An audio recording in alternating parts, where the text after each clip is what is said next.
Bonjour tout le monde! Alors tout d'abord, je vous souhaite à tous une très bonne année 2016. Et oui, c'est la première vidéo de l'année. Et puis pour bien commencer, je vous invite à replonger dans l'univers de Lune Rouge, donc mon dernier roman.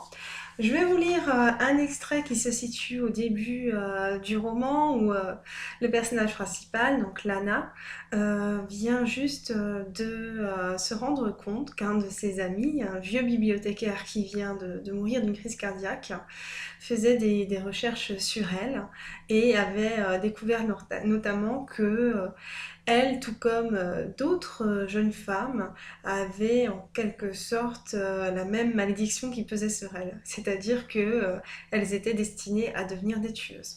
Voilà, je vais vous lire cet extrait qui met en place l'intrigue principale avec cette histoire de malédiction et justement cette notion d'amour impossible.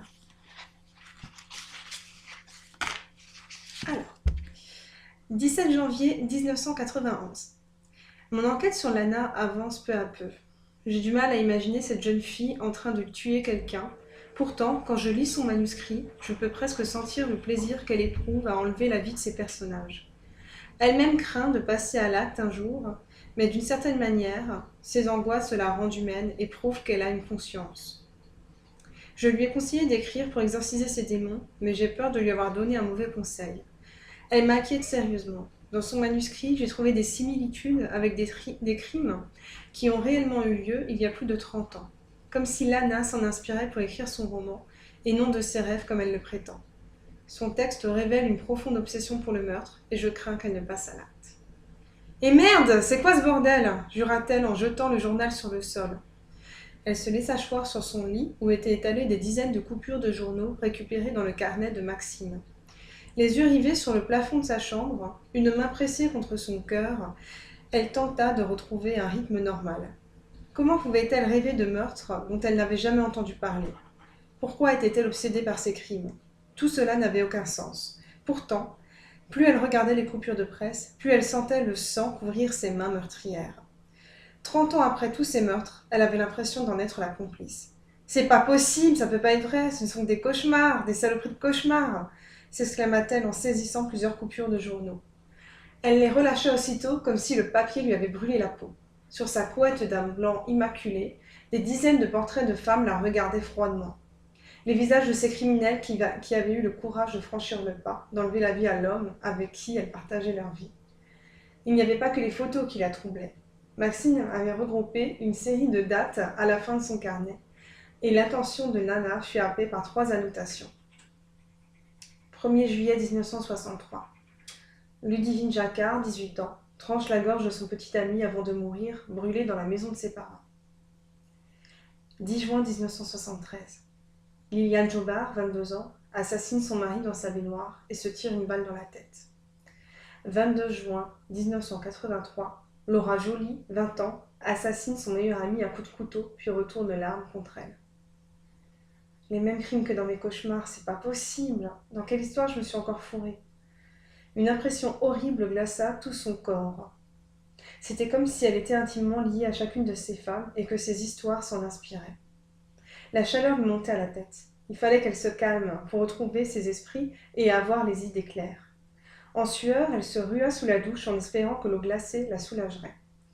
La fraîcheur du jet sur ses seins nus lui arracha un petit cri d'étonnement. Elle passa ses mains savonneuses sur son corps et se détendit peu à peu, alors que l'eau caressait chaque parcelle de sa peau. Les yeux mi-clos, elle augmenta la température. La vapeur enveloppait son corps dans un voile voluptueux. Dans la moiteur de la douche, une silhouette masculine prenait forme et se rapprochait d'elle. Un désir brûlant montait en elle à mesure que l'homme s'agrippa à ses cuisses, avec lesquelles elle entourait son bassin. Les mouvements puissants de son sexe dans le sien électrisaient tout son corps. Le fantasme lui donnait le tournis. Ce n'était pas la première fois que l'homme de brume la prenait contre les parois de sa douche. Il avait partagé ses nuits à plusieurs reprises, imprimant la marque de ses mains sur son corps abandonné. À 20 ans, Lana n'avait jamais eu de relation sérieuse. Elle avait couché avec un garçon lorsqu'elle avait 18 ans, mais son copain l'avait quittée car il était trop effrayé par ses cauchemars. Elle aspirait à une vie quelconque, banale. Elle aurait 1000 fois préféré poursuivre ses études de médecine plutôt que de subir de nouvelles visions. Mais elle était prisonnière d'un monde qu'elle ne maîtrisait pas, et alors que l'eau coulait sur sa chevelure, le parfum métallique du sang chaud vint chatouiller ses narines. La bouche ouverte, elle se mit à boire goulûment l'eau mêlée au sang qui giclait entre ses lèvres frémissantes de plaisir. L'homme de brume, dont le corps était matérialisé, s'affaissait contre sa poitrine et s'agrippait désespérément aux parois de la douche, tandis que tout contre lui, elle s'abreuvait du sang qui coulait de la large plaie qui ouvrait son cou. Dans sa main, la douchette avait pris la forme d'un couteau. Frémissante de désir, elle plongea le couteau une nouvelle fois dans la nuque de l'homme, d'où s'échappa une gerbe de sang. Le visage maculé, elle souriait à son reflet dans la douche, le reflet d'une tueuse. Lana, a pris le téléphone, appela sa mère qui venait d'entrer dans la salle de bain. Elle ferma l'arrivée d'eau pour sortir de sa vision, sans succès. Le jeune homme était toujours là, gisant dans une mare de sang. La paroi de la douche était couverte d'impacts, là où elle avait frappé en pensant tuer cet homme qui n'était qu'un fantasme morbide. Dans sa main encore crispée, elle tenait la douchette comme une arme. Prenant la vitre pour sa victime, elle l'avait martelée avec le pommeau comme on enfonce un poignard dans une poitrine. Voilà. Donc, voilà pour le petit extrait de Lune Rouge. Ça vous met un petit peu dans l'ambiance. J'espère que ça vous donnera envie d'écouter d'autres extraits et puis peut-être de vous plonger dans ce roman un peu hors du commun, je sais. Bon, c'est assez sanglant. Je pense que la couverture indique déjà par la couleur que ça va être pas bien gai, mais en même temps, je vous assure que c'est un livre qui est très lumineux et que Lana est un personnage fort. Évidemment, elle va tout faire pour se protéger de cette malédiction. Et puis au bout, on a une très belle histoire d'amour avec un personnage qui apparaîtra un petit peu plus tard. Voilà, bonne lecture à tous et puis à très bientôt.